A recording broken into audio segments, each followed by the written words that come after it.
If you've seen this movie, we would love to hear from you because no one else out there is talking about it. I think this movie is ripe for a remake. I had never even heard of this movie. This entire cast is great. I can't believe I'm hate watching this. It is a check your brain at the door movie. There's really big gaps in logic. The performances seem stiff. That wig does not work. Insanely stupid. This screenplay sucks. It scared the crap out of me. Of course he's possessed. He's got white makeup. Orgy of the blood parasites. Why would you not go with that type? Yeah, they're dead. They're all messed up.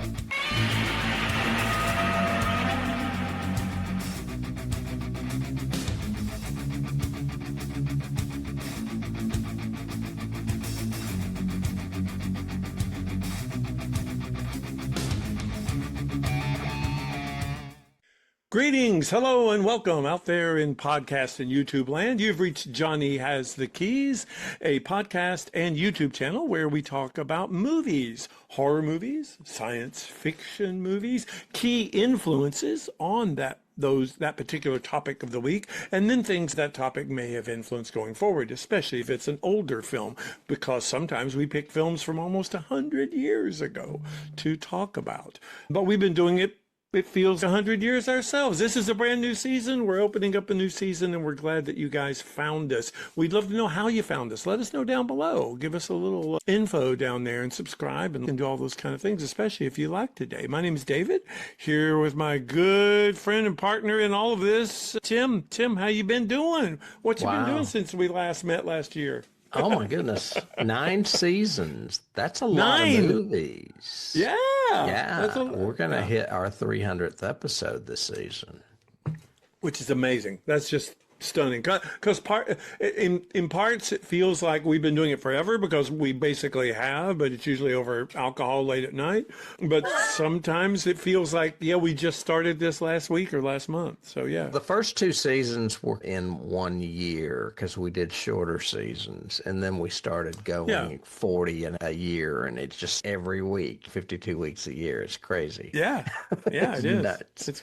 But it's good to be back. We had a little bit of time off, and now we're back. And here it's almost fall, which is a good thing. Yeah. We break the ice with a little what have we done in our genre week topic. And I recently have had the privilege of watching HBO, which I don't normally do. And so I've been catching up on some stuff. And I watched a little series called Welcome to Derry. Oh. Okay, I have still not seen it. Although people, especially doing Misery last year and everything else, people said, "You've watched it, Derry." And I went, "No, not yet. Haven't." Yeah, it's a little, I really want to say I like it. But since it's an HBO series, it is jam-packed full of story and stuff, and they probably needed to pull the reins back a bit. Because it's done by Manchetti, the same guy that did the movies? Andy Muschietti, yes. The same guy that did the movies from 2017 and 2019, I believe. Yeah. So the timeline is the same. It's still every 27 years, I think. So this one goes back to 1962, whatever 2017 minus... The 90s was. It's a cycle of 27 years, I think, that it goes dormant. Anyway, there's a lot going on in this show that I think they could have pulled back a little and made it a little more believable. For instance, there's an army subplot that is a little preposterous to me. However, 2 of the main characters are army guys, so you need it in a way. There could have still been an army base there without having the army looking into this for being a weapon, which I thought was stupid. But anyway, the synopsis is it's in 1962, a couple with their son moved to Derry, Maine, and just as a young boy disappears with their arrival, very bad things begin to happen in town. Imagine that. We know the story. The cool thing about this show is Stephen King is heavily involved. I don't know if you knew that. It plans to go backwards in time. They're going to do 3 seasons. This was 1962. Then they're going to go to 1935. Then they're going to go to 1908. Okay. Which is interesting because they already basically tell the origin of Pennywise in this season. They flash back. Pennywise has a clown. Yeah, the clown character. Yeah, the Skarsgård guy, Bill Skarsgård, comes back as Pennywise in this. He doesn't. He's not in the very first episode. He didn't come in until about halfway, so they don't spoil. They don't overuse him. That's not a problem. The problem to me is the one plot with the army. Some of the good stuff going on with it is that it's the 60s and all the racism and stuff that it is playing into it, because one of the main families is black. And the show Castle Rock, they have crossed over characters. And would you like to know who one of the characters is? I was definitely going to ask, how does it compare to Castle Rock, which is another It's very series similar. set in Derry, yada, yada. No, that's set in Castle Rock. This is set in Derry. But Dick Halloran is a character in this. From Salem's Lot? No, from The Shining.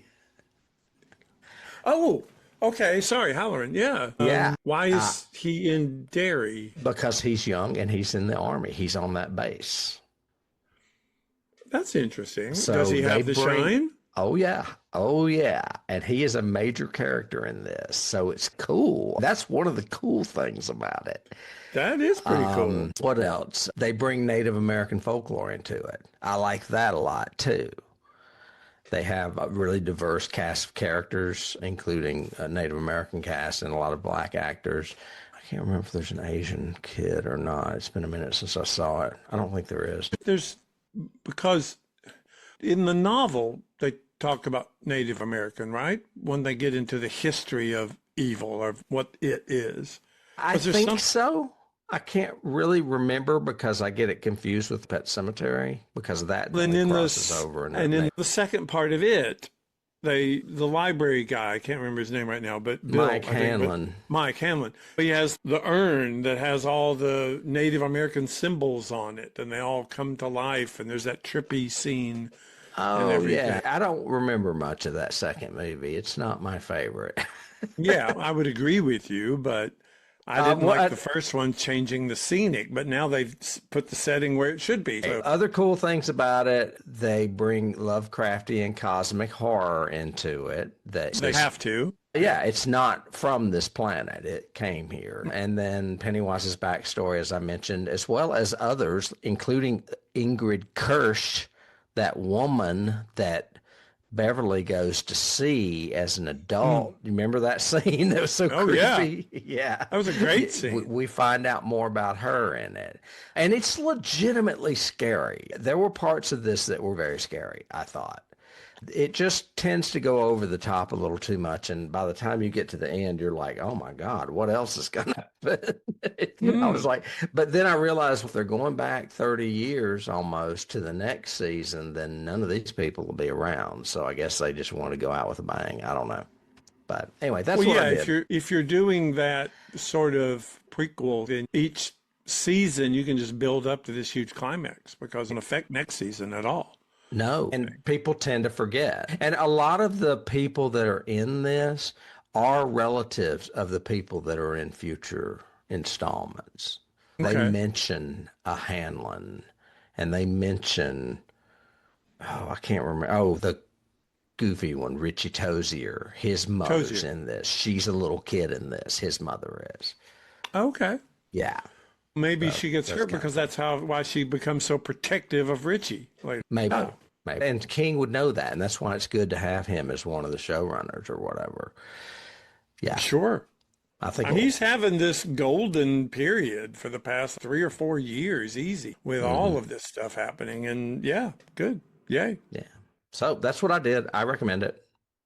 Good. You revisit horror. I've got 2, but they're in the same thing. Still, I'm just deep into audiobooks. And Audible did this wonderful thing where they released, and I mentioned it, I think last season, that they released all of Arthur C. Clarke's short stories for free.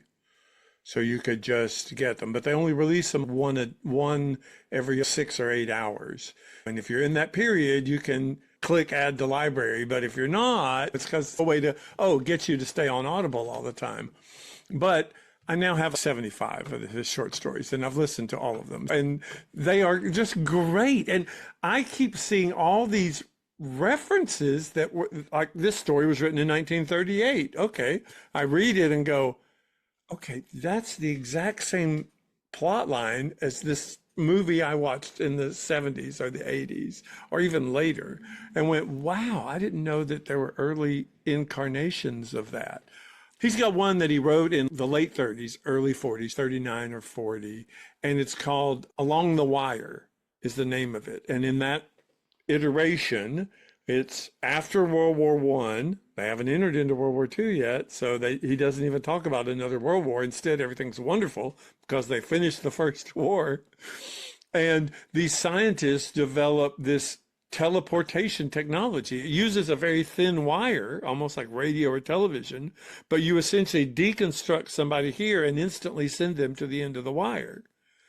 And I thought, oh my God, that's the transporter from 1938, 30 years before Star Trek even did it. So anyway, stuff like that was really cool. And I've just been, he had such a, when you think of Isaac Asimov, I think of Foundation, because that's his big opus omnibus trilogy thing. But I also think of iRobot, and he's mostly that science fiction. It's usually robotic technology centric.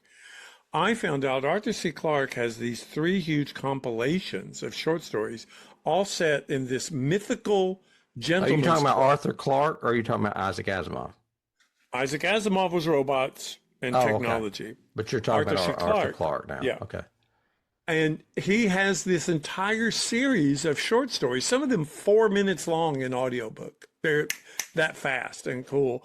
But they're set in this mythical gentleman's club where these guys all get together, and they're basically drinking their drafts and their pints, and they're all going, oh, let me tell you about what happened over here. You have no idea about it. And suddenly they start telling the story. And it's a really cool framing device that I was going, okay, I don't remember that at all when I was a kid reading That sounds like Stephen King. Yes. That's like the breathing method. That's the story he wrote in different seasons about the old men getting together and telling stories.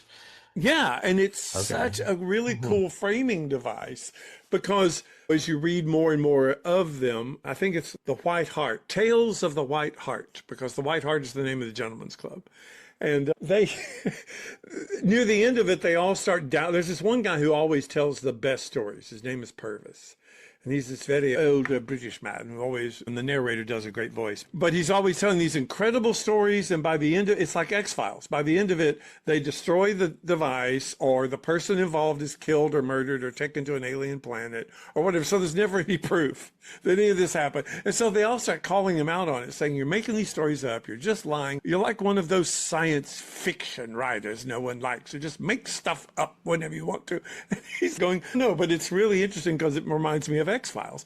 I think it would make a really cool series, either an HBO series or whatever, and make it like a few seasons ago. I watched that one, Under the Veil, Under the Rock, something like that. That was I told you it was like only 10 episodes. It was a Netflix series, and each one was, they were all set in this, think of a Twin Peaks town, but it's science fiction oriented, but all with this retro 50s technology. So they drive these 50s cars, they have 50s fashion, but they have robots, and they have atomic energy in there running their dishwashers and stuff. And so it's a really interesting, it was a really cool environment to tell these multiple anthology type stories. And I think that would be really cool too. But anyway, that's what I did. I've been listening to one after the other, about almost 70 now, short stories by Arthur C. Clarke. That's what I was doing. You mean Isaac Asimov? Arthur C. Clarke. Oh, I thought you said Isaac Asimov to begin with. No, Arthur C. Clarke. Isaac Asimov is the robot. Arthur C. Clarke was the one that wrote in the 30s from Sri Lanka, from England, but lived in Sri Lanka. Okay. I got hooked on it because the first 2 I read or listened to were the first 2 inspirations for 2001. Okay. And it was really good. It's really cool. All right. For some reason, I thought you were saying it was Isaac Asimov stories that were free. These are Arthur C. Clarke stories that were free on Audible, and you should get them, all of them. Okay, because when you said Isaac Asimov, you said you think of robots. I think of big sideburns. That was his look. Yeah. It's when I think of Bradbury, I think of Something Wicked This Way Comes or Martian Chronicles. I think of October Country. Yeah. Dandelion Wine, youth being exposed to foreign things, almost a Stephen King feel to Ray Bradbury. Arthur C. Clarke, to me, is very fantastical everything. He does everything from we've invented a teleporter to, oh, we're colonizing Alpha Centauri to, oh, an alien intelligence is taking over our bodies. So it's all kinds of a variety of great science fiction. Isaac Asimov is Foundation, which is this huge mythology, and then I, Robot is his big one. Okay. Thus endeth the science fiction lesson. Now onward. I don't have a segue for yours. I do have a segue for mine, though. Those are all books that I read when I was a kid, if that makes sense. So there you go. Oh, so you were talking about stuff as far as being a kid, and I talked about Children in Jeopardy from A Malevolent Force, Stephen King world. And today, starting our 9th season with a bang, did you hear how I did that? I heard how you did that. Yes, you did. We're covering a little movie from 2025, very current, called Weapons. Yep. As far as the synopsis, there's going to be spoilers, folks. So if you haven't seen this movie yet, and there's a good chance you haven't because it is a very new movie, we're going to be telling its secrets. So you might want to tune out and tune back after you've seen it. But yes, please. we basically start with a little female narrator, like child, talking about a story that happened in a town a few years back where 17 children disappeared from a schoolroom one day. And then we go into the story and we see it actually happening. Justine is the teacher. She comes into her class one day and there's only one child there. Everyone else is gone. The whole town is in an uproar.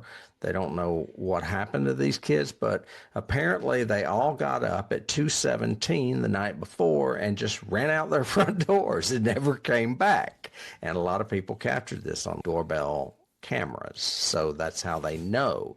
However, a lot of the parents are angry with the teacher. They think she's responsible, even though there's proof that she's not responsible. And one of the parents in particular is targeting her for it. His name is Archer. Her name is Justine. And then we just kind of weave through these characters' lives with little chapters that are like character studies from each perspective of the main characters in this story and how they overlap. Very Pulp Fiction-y in a way, which would be a good key. And we discover that Alex, the one survivor of the classroom, goes home to his house and basically all the windows are newspapered over, and a strange aunt named Gladys has come to visit him, is holding his parents hostage and using them to use him to manipulate him into doing things for her, like getting items from all the kids in his classroom so that she can bewitch them and have them all run out of their house and into her basement, where she is sucking their life force out to stay alive because she is ill. She is a witch. Other characters that pop in to this are the principal, which is Justine's boss, played by Benedict Wong, as well as her ex, who it was an alcoholic cop who she ends up having a one-night stand with in her particular, actually in both of their stories. There is a homeless drug addict that is the one that stumbles upon the kids in the basement of Alex's house when he is trying to steal stuff and get some money. And I don't know. Basically, Archer ends up realizing that Justine was not the problem because they start seeing other things happening, and they go to the Lily house to resolve things, and a whole bunch of shit happens, and Gladys ends up becoming bewitched herself by Alex, and all the kids go after her and then tear her to pieces. Literally. literally. And I've just rummaged through it a bit because it is told from different perspectives. It is overlapping. It is a non-linear timeline, which I love, where you go things and you go, oh, okay, that's how it happened, or oh, that's how she saw it. He saw it differently than she saw it. There's all kinds of curious little gold nuggets in this movie that I find fascinating. What is your opinion of the movie? I preface by saying I had never seen this, of course, mostly because it's fairly new, but also because I've avoided it. And I've also avoided anything about it. I think I told you when you put it on the list, or even last week when we were talking, I know it's about kids and that's it. I know it has something to do with kids and I don't understand. And so I went into it literally totally blind and not knowing anything about it at all, and really enjoyed it. I think it immediately jumped up to probably one of my favorite horror films in like the past 10 years, of course. Yeah. It goes up there with Edgar and Garland and the Flanagan and the rest of them. In doing research, I found out that this was the same guy that did Barbarian. I haven't seen Barbarian yet either. I know. I've been hesitant to put it on the list, but it's definitely on there to pick it from the list. Yes. But I think this film has so many things going for it. It's very well cast. It's extremely well shot. And it has a really ominous, foreboding feeling, even from that opening prologue narration with a child doing the narration, which is cool. But then the way, like you said, he weaves these perspectives. It's 6 different perspectives that he's weaving together and telling in a non-linear fashion. Some of them go back and we suddenly go, oh, that's why that happened, because this person did that or whatever. And we don't even realize it's witchcraft until at least halfway through, I think. So it remains a mystery for a while too. And even after it, like your point, you said, Gladys does make Alex bring her a totem from all of his class so that they can help her, she says, but we don't see any evidence of that. And we assume she's using them to somehow draw their energy, but we never see that. We never see a ritual of that. We never see that happening or anything. We see her very sick the first time Alex ever sees her, and she's laying in bed and looks almost like she's wasting away from cancer, literally. And then the next time he sees her after school, she's got a wig on and she's happy and she's nice and everything else. And his parents are zombies, essentially, or they're mute, catatonic. Catatonic is a better way. I think I have my theories. Of course, it's all ambiguous, but I think she uses some people for their life force, including the kids and the parents. And then she uses some people as weapons to get what she needs. Yeah, I think she could do either based on what we see her do. The first time we see witchcraft is when she shows up at the principal's house. I think Marcus or Paul, what's his name? His name's Marcus and his husband's name is Terry. Yeah. And she basically, obviously, Cregger, I think that's the right way to pronounce his name, wanted that scene to be essentially the turning point, that last quarter turn there, because it's a brutal, awful, horrendous scene. And I love the fact that he sets it up so nice and homey, even showing all the hot dogs and chips, and we're going to sit down and watch this, even though what It's they're all that watching, horrible food. yeah, even though what they're watching on a Saturday morning is a documentary show about the ants that get the zombies. You know? The thing that we talked about when we did Girl with All the Gifts, the zombie fungus that takes over ants. Yes, they're watching a documentary on it. Cordyceps. Cordyceps, that's it. That's it exactly, yes. And then the knock on the door, and she shows up, and she's so happy, and can I get a glass of water, and blah, blah, blah. And then she does the little prick her thumb. She actually forces her way in. She says, I have to get in. I have to use your phone. I can't remember what it is. And it's Terry that lets She says she doesn't have a car, and she gets into the car later.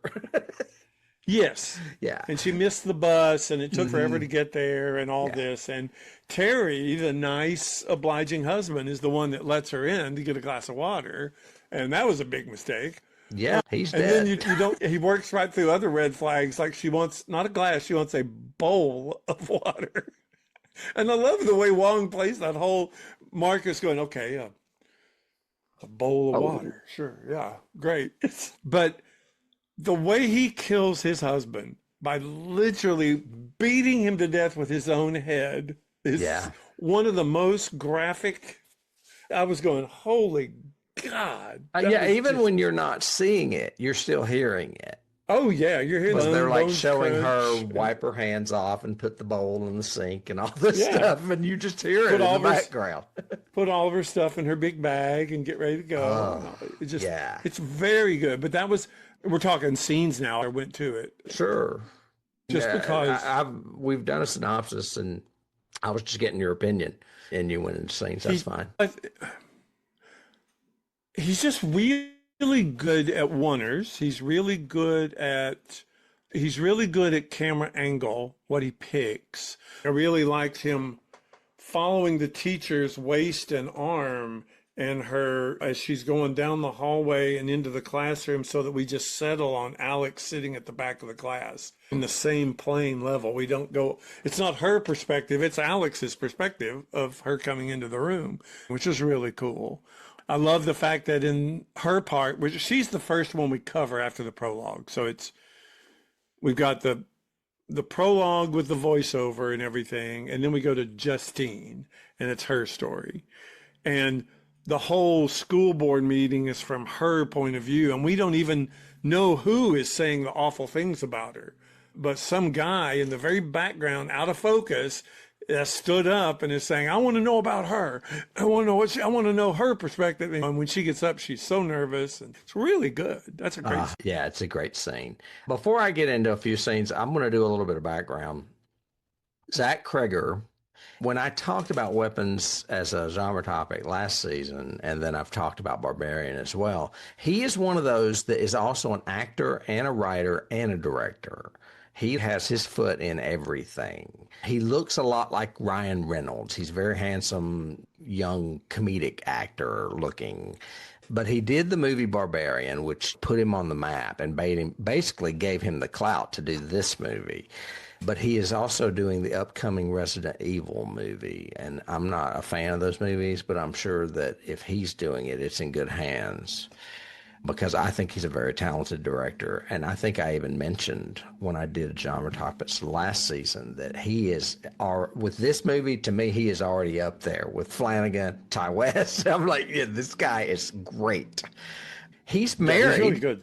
Yeah, speaking of which, he is married to Sarah Paxton, who starred in a Ty West movie that I talked about on Genre Topics a while back called The Innkeepers. And she is a great actress too, and she is in this movie. She plays a bit part of the one that has the doorbell footage that he wants to see, and she doesn't want to let him see it. And then he goes to his husband. He goes to her husband, Justin Long, who is also a small part for him as well. Anyway, background.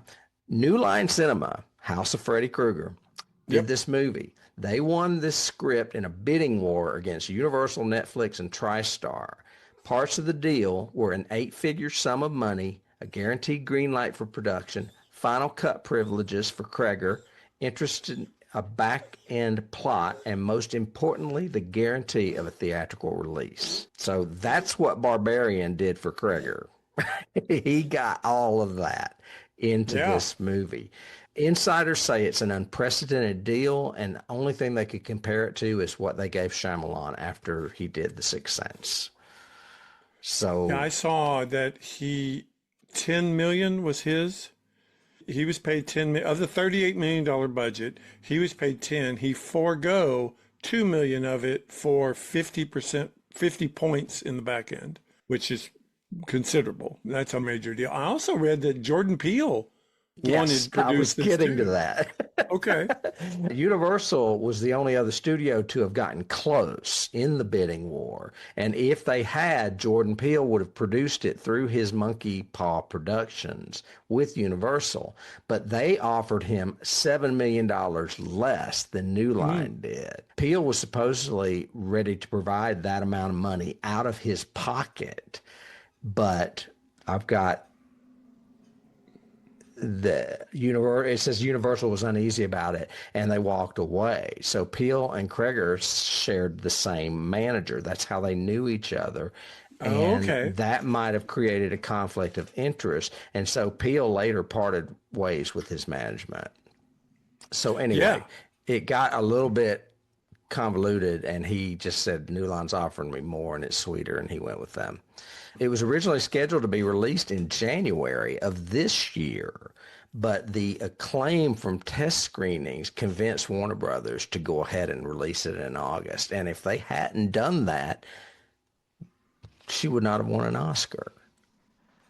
Probably not. I mean, I Probably see why not. she did anyway. I got to say, I love her performance in it, but I would never have considered it as an Oscar. I have a key to that, and I'll get to that later. But Okay.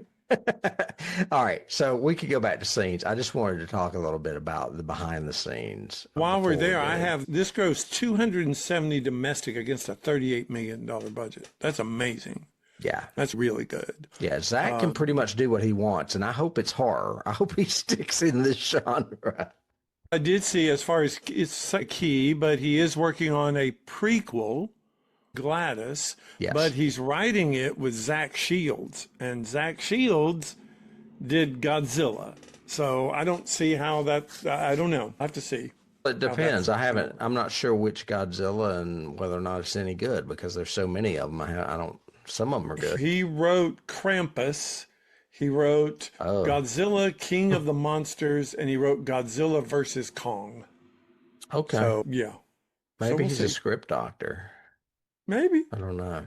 Other scenes. There are so many great scenes in this movie. I don't even know where to start. I love when Justine is talking with the principal Marcus on the phone, and you get his perspective of it later, but you get her perspective of it first. And he's basically telling her, I'm going to do you a favor and pretend that this phone call never happened. Leave that kid alone. Do not go near him. And I love her justification. He's the only other one besides me that was left. And that's why she wants to talk to him. She feels like there's a connection there. And she feels, even though it's wrong from a legal standpoint for her to be hassling a minor, she just wants to talk to him. So she goes to the house. Well, she also brings it up with that call. She's bringing it up to him. You have to, because if anybody suspects that a child might be in danger, you have to investigate it. And that's what I'm telling you, is I think he's in danger.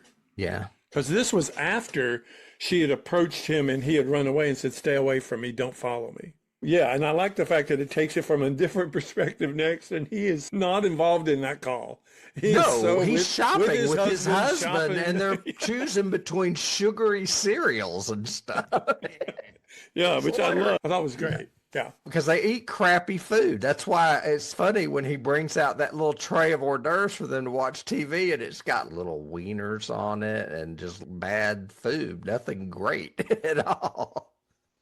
Yeah. But what I was leading up to is Justine follows him home. She goes into the backyard, which scared me to death. I was like, you do not open a gate and go into a backyard. There could have been a dog.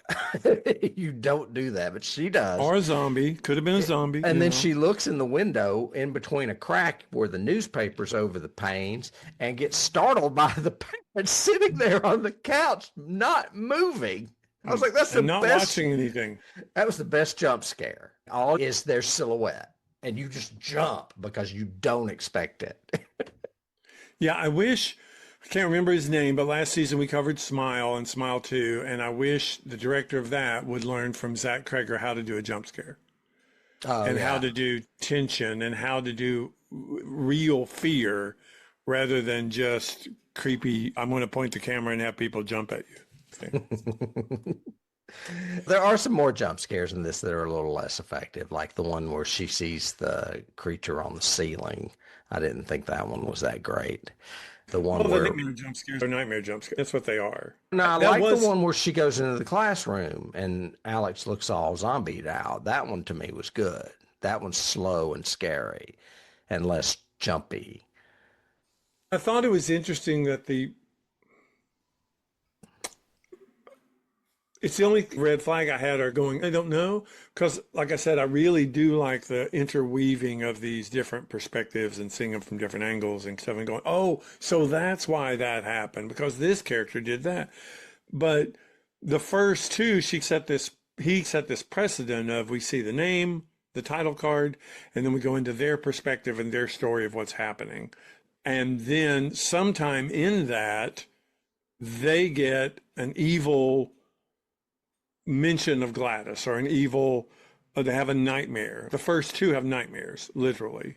It's Archer and Justine. and Archer. Archer sees like a gun floating over a house at one point.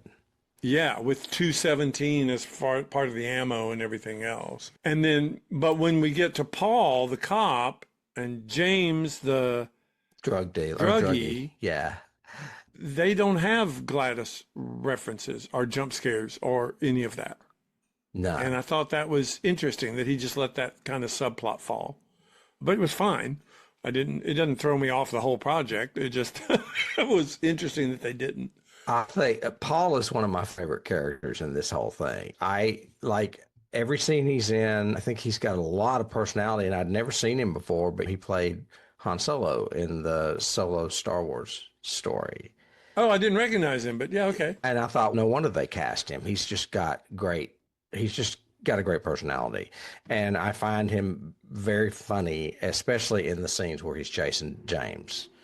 And he's paranoid about needles. Oh, yeah, he's terrible. Do you have AIDS?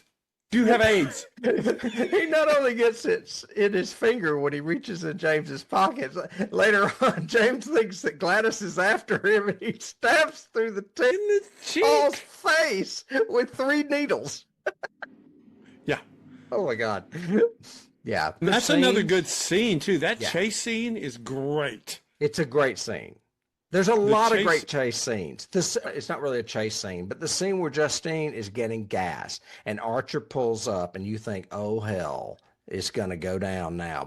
And all of a sudden, the principal comes running down the street and attacks her. Oh, yeah. And you're like, what is going on? But he does such a great job of the background fear stuff.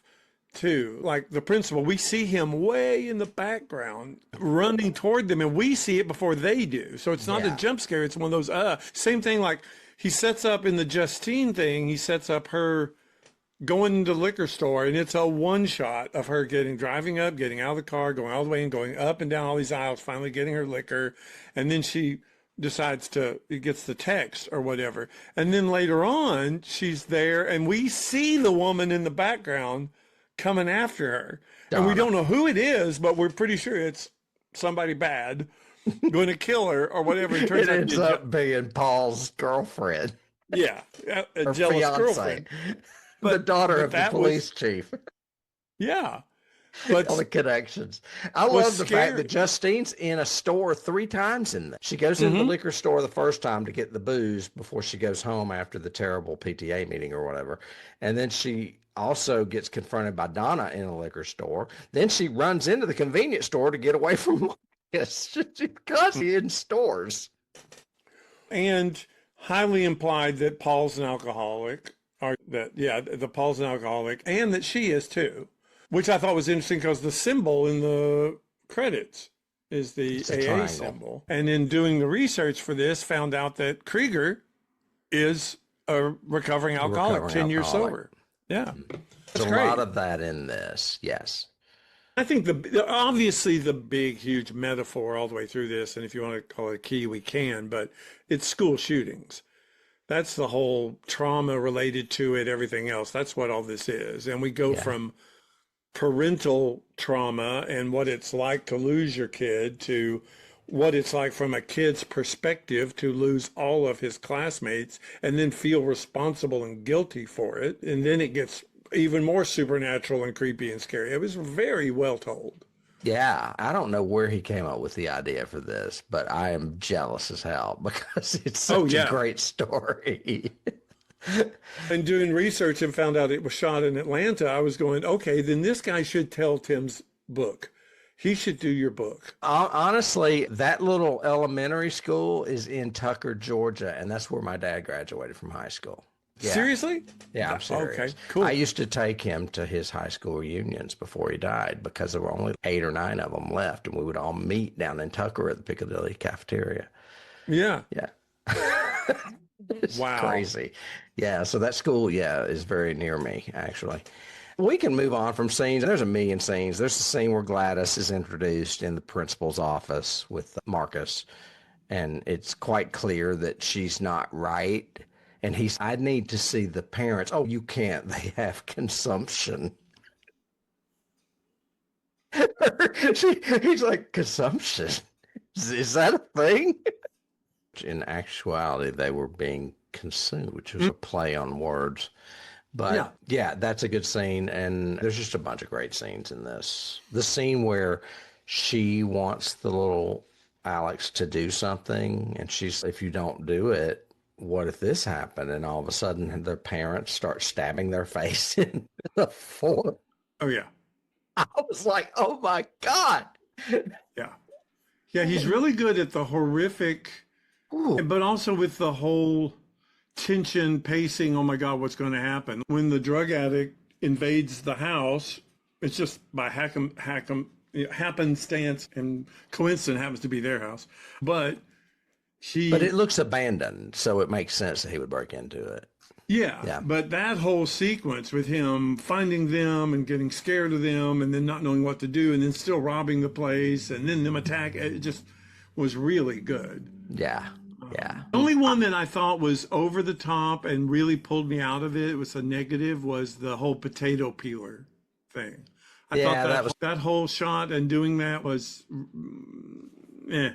It's kind of like the scene in Nightmare on Elm Street where Freddy cuts his fingers off and just laughs about it. Yeah, it was a very... It's like, why are you doing this? Yeah, it didn't work for me that Yeah, it didn't work. That was a little dumb. But one thing about Cregger is that he is not shy when it comes to violence and gore. This movie's a very polished, very beautiful film, but then all of a sudden it is like dark and horrific, and you're like, holy shit, I did not see that coming.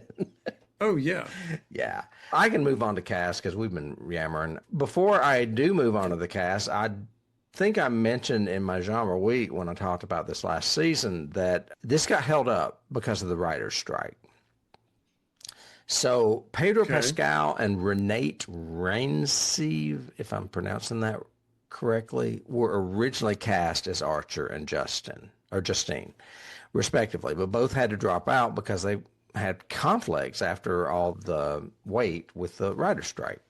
Pascal dropped out due to conflicts with the Fantastic Four, First Steps, which also stars Julia Garner, by the way, as the Silver Surfer. And Julia Garner is the first one I'm going to talk about in this movie.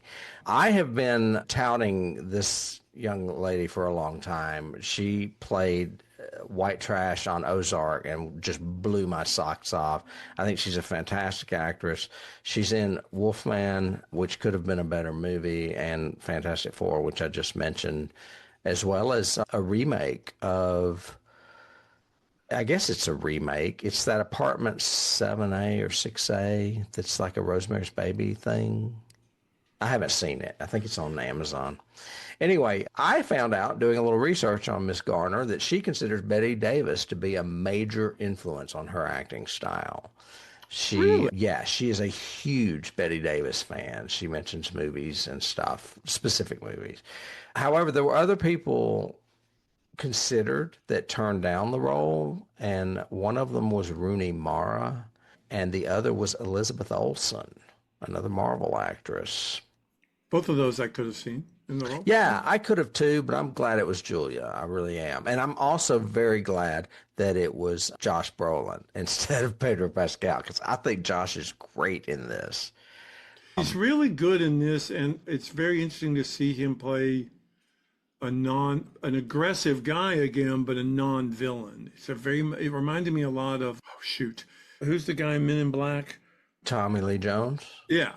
It reminded me of, this is a Tommy Lee Jones role. It's funny because he reminds me of his character in No Country for Old Men, which also has Tommy Lee Jones in it. Yep. He's very blue collar. He's got a construction company, and he's building houses, and he's making mistakes with paint choices and stuff. They do a little bit of side on that. Yeah, I love Anyway, that scene. I thought that was another good scene, just showing how these parents are traumatized. Fucked over up. this. Yeah, very much. We, of course, have seen Josh as Thanos in the Avengers movies. I mentioned No Country for Old Men. He was Dr. William Block in Planet Terror, one of my favorite characters. One of your favorites. But he's been around forever. He was in, we saw him in Dune as well, because we've covered Dune. But you can go all the way back to the 80s when he was a kid, and he was in Goonies. So he's been around for a long time.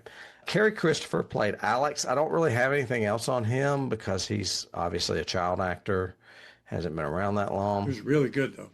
But there's a lot of Marvel people in this. Julia Garner is Silver Surfer, Josh Brolin is Thanos, and Benedict Wong is from Doctor Strange. Yep. And he plays Marcus in this. We've seen him in a lot of science fiction movies. I didn't realize he was such a science fiction actor. Did you? Benedict Wong? Yeah. Yeah. He was in Three Body Problem. We covered him in Prometheus and The Martian and Sunshine. All three of those movies we've covered on this podcast, he was in. Great character in Martian. He's the jet propulsion lab guy who the president keeps, or the head of NASA keeps telling him, he tells him, it'll take me 9 months because you got 3. Yeah. Wong is in Shang-Chi too, which we both liked. Yeah. Brian Tyree Henry was originally cast in this role. If I'm not mistaken, he's African American. In the original screenplay, Marcus' name was Andrew, and he was a straight man married to a woman named Jenny. So they completely, after the writer's strike and recasting this, flipped it. Or maybe Benedict said, yeah, I'll do it if I can be a gay guy in it or something. I don't know. And Sure. they changed it to a gay couple, which I found very funny because they were just, I don't know, they reminded me of me and Dennis in front of the television, except we eat better food. Yeah, and Dennis looking over at you going, why are you watching this? Why are you watching? Zombie ants. Yeah, zombie ants, of course. Oh, my. Alden Ehrenreich. I'm pronouncing that right. Alden Ehrenreich. Yeah, I've got it written down. Never had seen him before. Was surprised to find out he had played Han Solo. He got noticed in a movie called Blue Jasmine. Are you familiar with that movie? I've heard the title, but I haven't seen it. I think it's Kate Blanchett. He was in Oppenheimer. He had a role in Oppenheimer as well. Makes sense. But I think he's mostly known for playing Han Solo. He was discovered by Spielberg. Did you know that? No. Yeah, Spielberg was at the bar mitzvah of a friend, and it was he was at that bar mitzvah. Okay. It was a friend of Spielberg's daughter. So anyway, Steven Spielberg discovered this guy at a bar mitzvah. Tom Burke was originally cast in the role.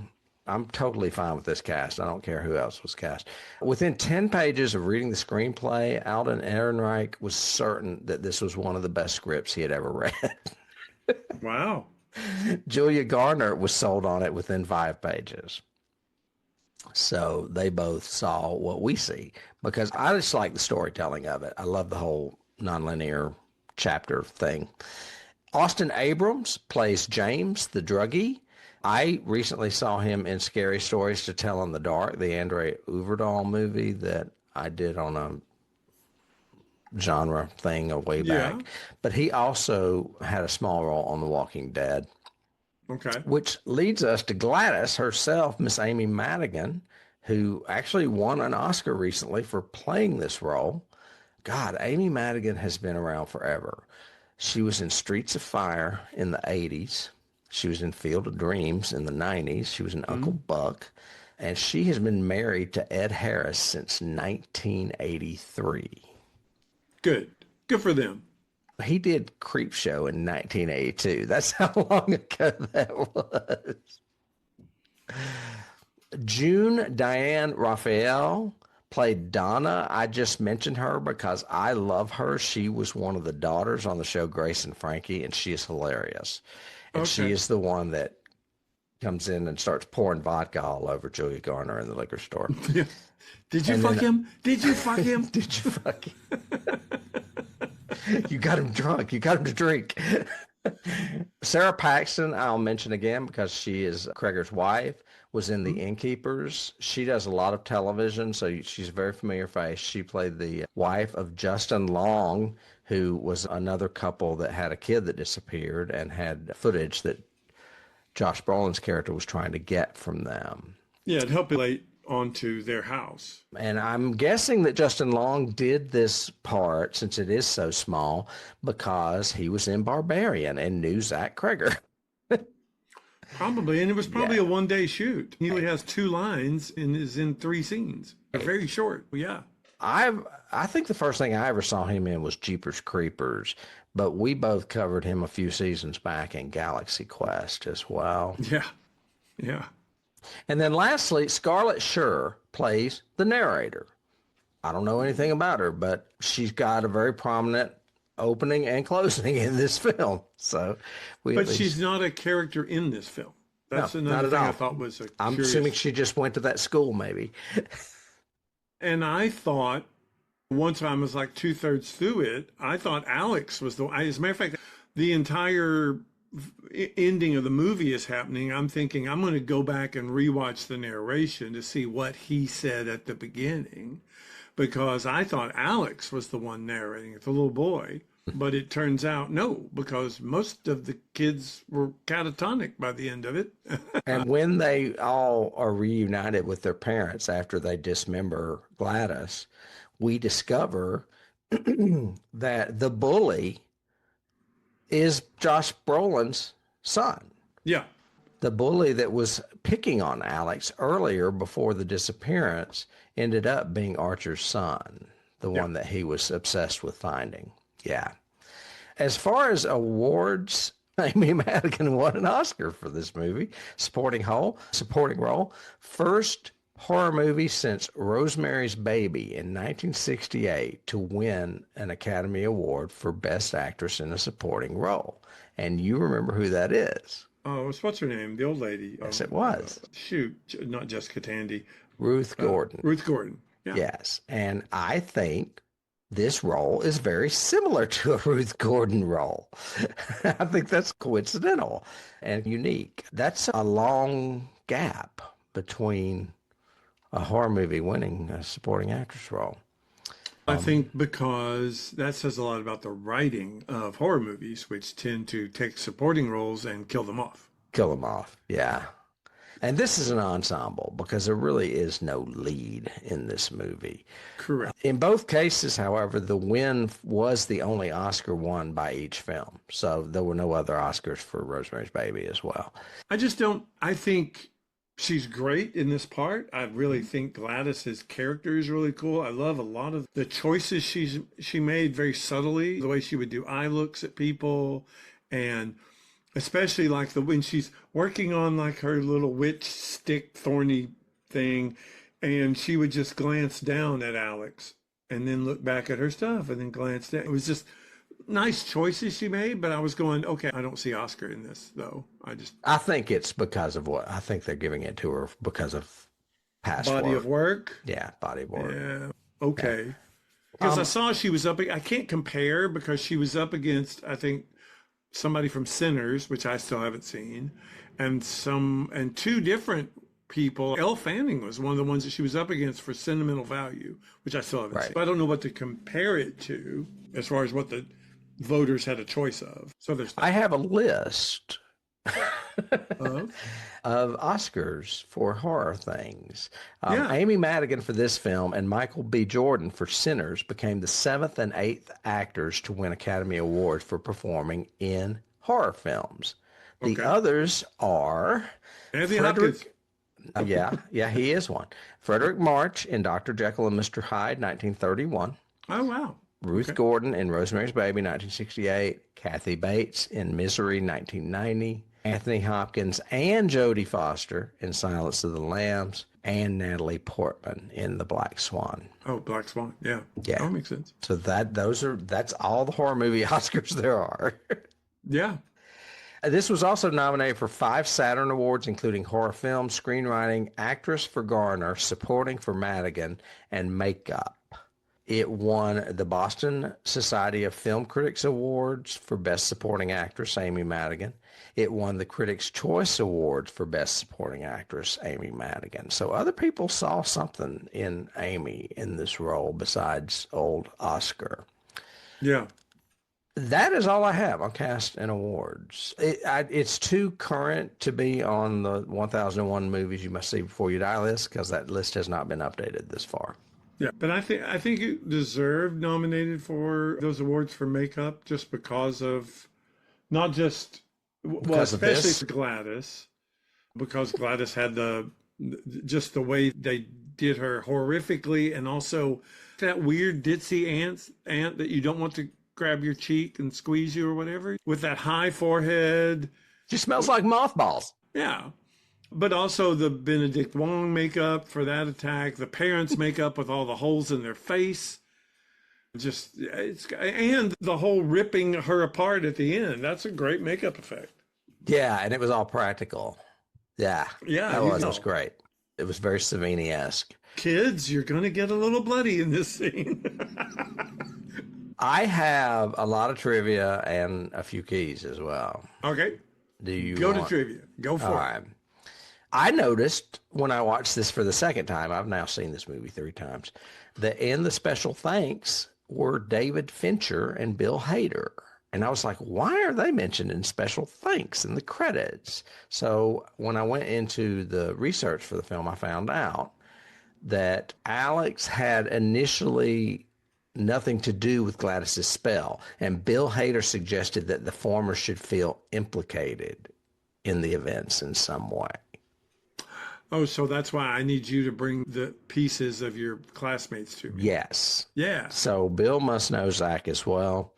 And then what I read about Fincher is that Fincher was like a mentor to Zach. He said that Fincher was with him throughout most of post-production, telling him there's no such thing as a bad shot. You can always reframe and make things better. And Zach was like blown away with what he learned from David Fincher while making this film. Fincher's incredible, and I've read that several times about him, that he loves mentoring new filmmakers and helping them. It was a good one. Yeah. Yeah. Oh, yeah. I mentioned that the Brockett Elementary School's in Tucker, Georgia, which just cracks me up because my dad went to school there. The opening title, as you said, has the Alcoholics Anonymous triangle in it. Yeah. You know what I thought that was until I read that? The symbol on a dollar bill? No, I thought it was what Archer's character was doing with the lines. I thought he was triangulating. Oh, that's a cool idea. Isn't that what triangulation is? When you do lines going to a point to figure out where a certain spot is, and that's how they determined where Alex lived. Yeah, And except they didn't have a third point, which was an issue, but that's okay. Oh man, but that was a great scene when he is showing Justine and she just looks at him and goes, "Oh my God." And you're like, Alex's house. "That's the house." Yeah. Yeah, it's awesome. Paul Thomas, this is some director stuff. Paul Thomas Anderson called this one of his favorite films of 2025. Ironically enough, he won the Oscar the very same year for One Battle After Another. They were nominated against each other, and this was his favorite film. Spielberg has said, when I see a great horror film like Weapons, I don't have an itch I need to scratch. I see Weapons, and it doesn't make me want to make a horror film that's as scary or scarier. It satisfies me so completely. It arrests my desire and someday makes me, it arrests my desire to someday make a really scary movie. High praise? Yeah, high praise from two directors. I already mentioned the thing about consumption, which was okay. And just the thing. The only other thing was the different perspectives from different characters. When Justine is sitting at the bar and Paul walks in, he goes to her. But when it's from his perspective and he comes in, she comes to him. Which I just find it's okay. So what really happened? They each remember it differently. Exactly. I just think it's so cool. So cool. Any keys? The very first keys I took down were the Pied Piper and Hansel and Gretel. Okay.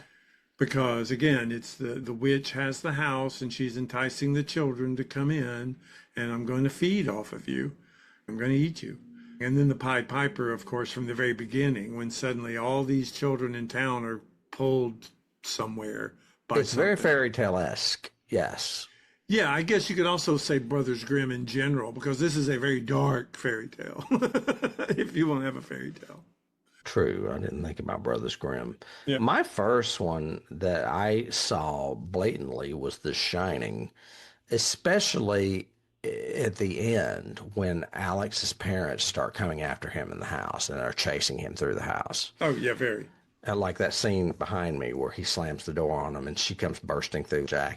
Just screaming. Here's Johnny. But it's another key. It's more 28 Days Later. And parts of this remind me of 28 Days Later with fast zombies coming after you, especially the parents in the house. Or Train to Busan with Wong especially, because they're mostly Korean in that film. Yeah, I have a couple of kings. I have Pet Cemetery. Again, this whole losing a child and how it affects parents and grief. And some of them are angry and some of them are sad. And they're willing to do anything to get their kid back. And then it also had a lot to me of The Stranger vibes. Is that the one we watched? That was the mini series with the female. Stranger Things? No, Stephen King. The Stranger, wasn't it? Oh, The called? Outsider. The Outsider. That's it. Yeah.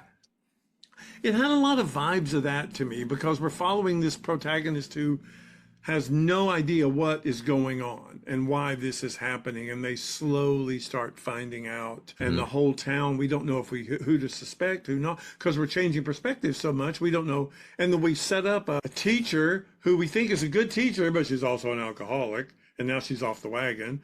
We set up a cop, and we think, oh, he's a cop, he's a good cop. Oh no, he beat this guy because he stuck him with a needle. So we don't know who to trust, what's happening, any of that. So I thought that was very interesting.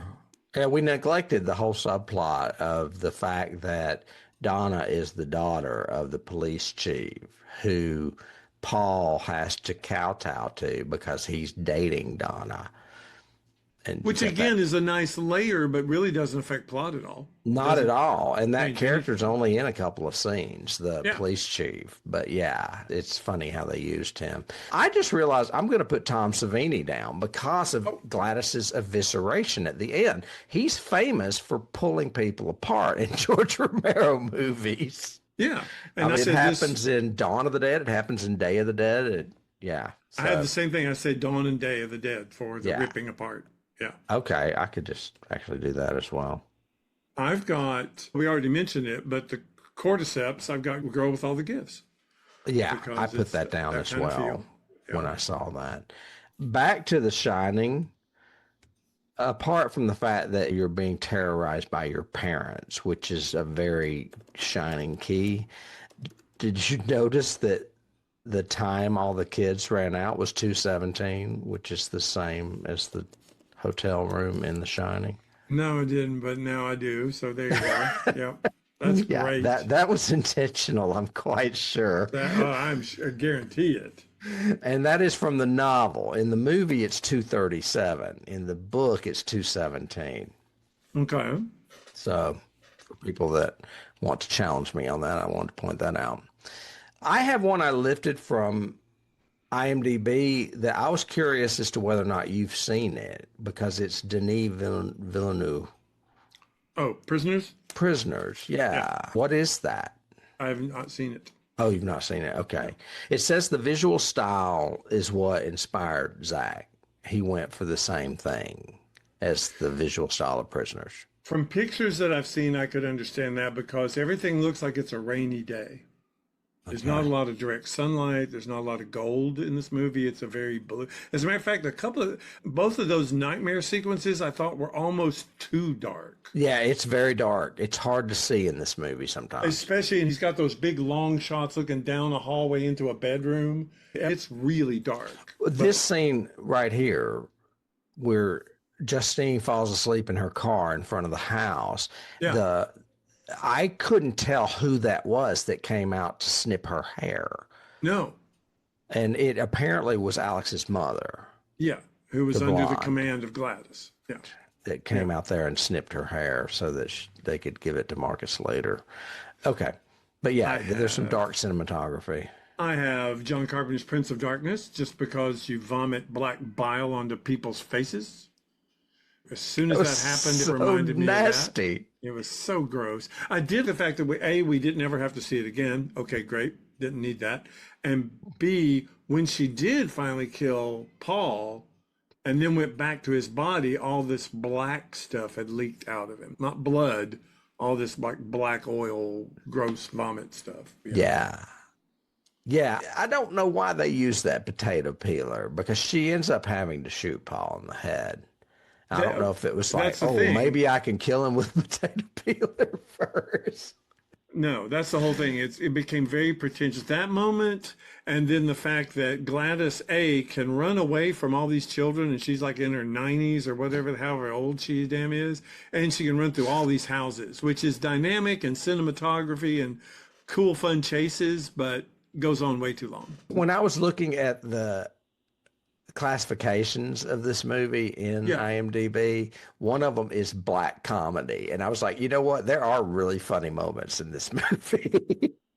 Yeah. That's Even one of later them. on, when after Gladys is down, when Archer is looking for his kid, he walks through the house, and you just hear the woman's voice going, Bobby, there's a man in the house. There's a man in here. Yeah. I like it. that Also, sequence went on.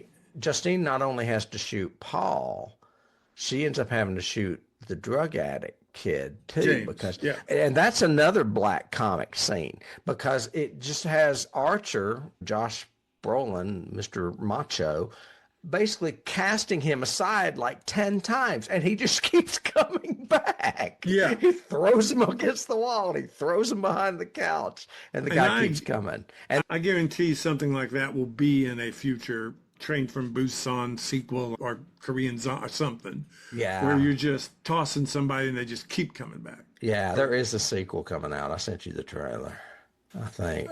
I read that Cregger himself has said that Magnolia, Prisoners, and the novel, which I've never read, A Visit from the Goon Squad, were his key influences on this story. A Visit from the Goon Squad. Yep. So those were his keys. A Visit from the Goon Squad, which I may have to read now and see what that's like. I've never heard of that. The Goon Squad. Okay. And if we talk about inspiration, which are what our keys are, the trivia too, the makeup department, when they were designing makeup for Gladys, intentionally made her pupils smaller, reduced her forehead, and hawked her nose more, Amy Madigan's, because they considered her a bird of prey. And that was their inspiration for her makeup design. Interesting. I did read that she chose that wig, and it took a while. She looked at a lot of wigs before she picked it. Yeah, curious choice, but yeah, I guess. And Zach also gave her choices. He said she can either be this or this. What do you think? Yeah, there was something I read that he gave her the acting choice. If she can either be an evil entity who's possessing this body, or she's a witch who's dying and just desperate to survive. But he said, but don't tell me which you choose. Just play whatever one you want. Which I thought was cool from a director. I love that. It's very cool. And then another key I have is X, the movie X, because the movie X was so popular that they immediately went into production on a prequel for Pearl, one of the characters in X. And they're doing the exact same thing with this movie and Gladys. I would agree with that. Yeah.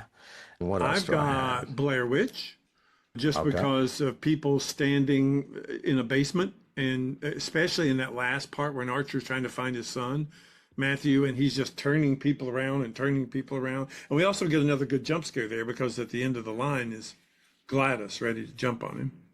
Yeah. That was great. She turns around and is just there. Yeah. Yeah.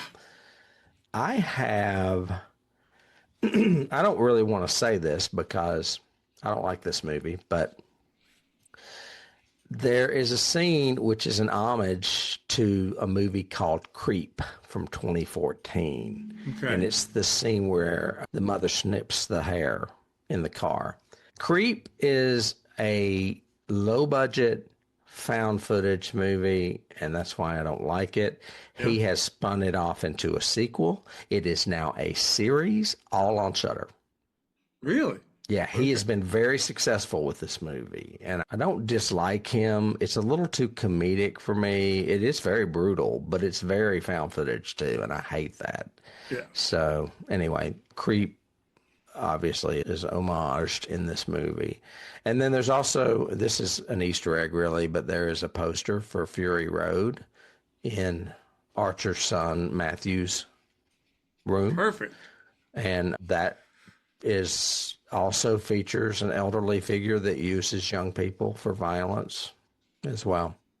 So it is a little bit of a key.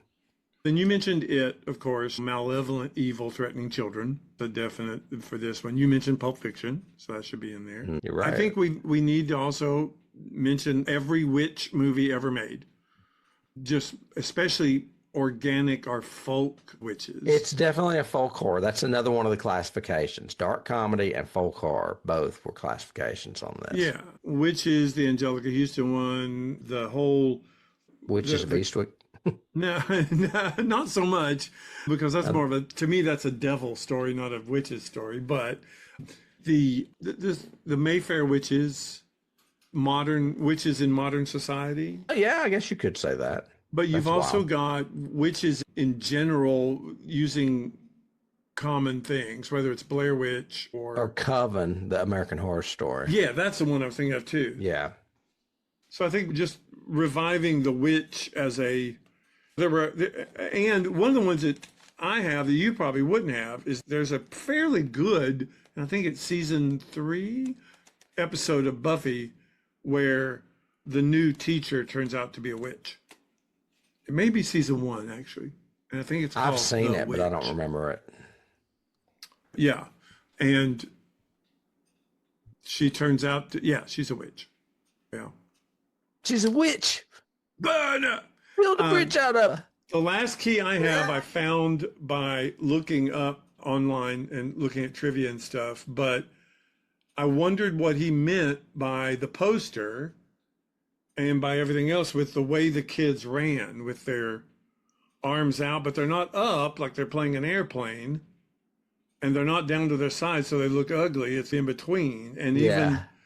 and all the characters end up running that way. The parents, the kids, Marcus running Marcus. down running toward the filling station. Yeah. And according to Cregger, it's based on the photo of Napalm Girl, the girl from Vietnam, the Vietnamese girl who was basically napalmed and on fire and running away. Yeah. And that's the way she was caught in that Time Life photo. I think it won a Pulitzer.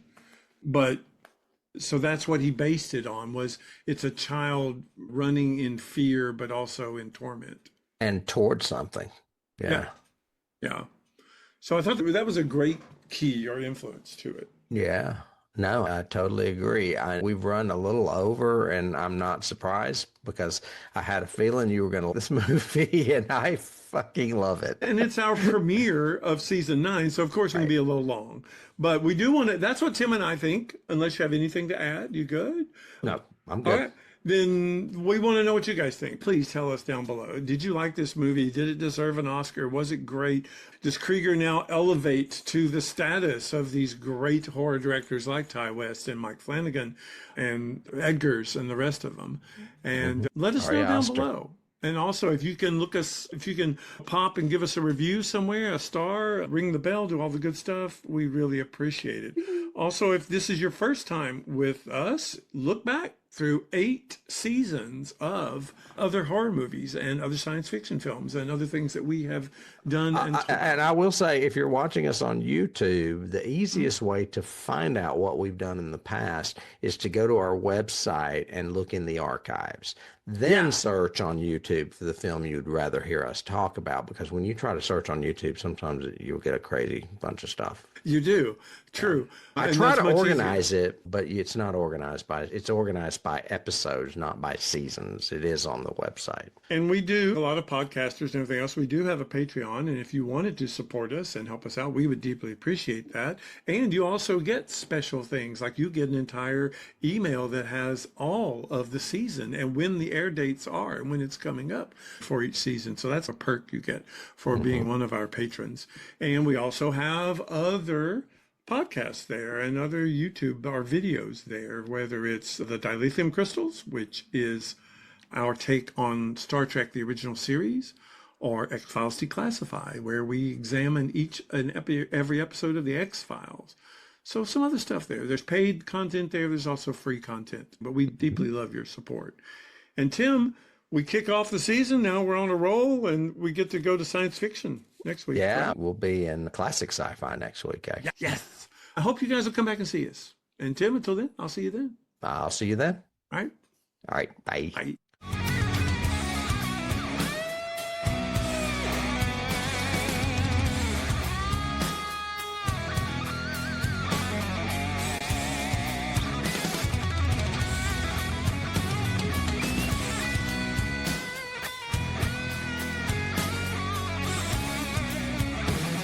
You can't start the car. Johnny had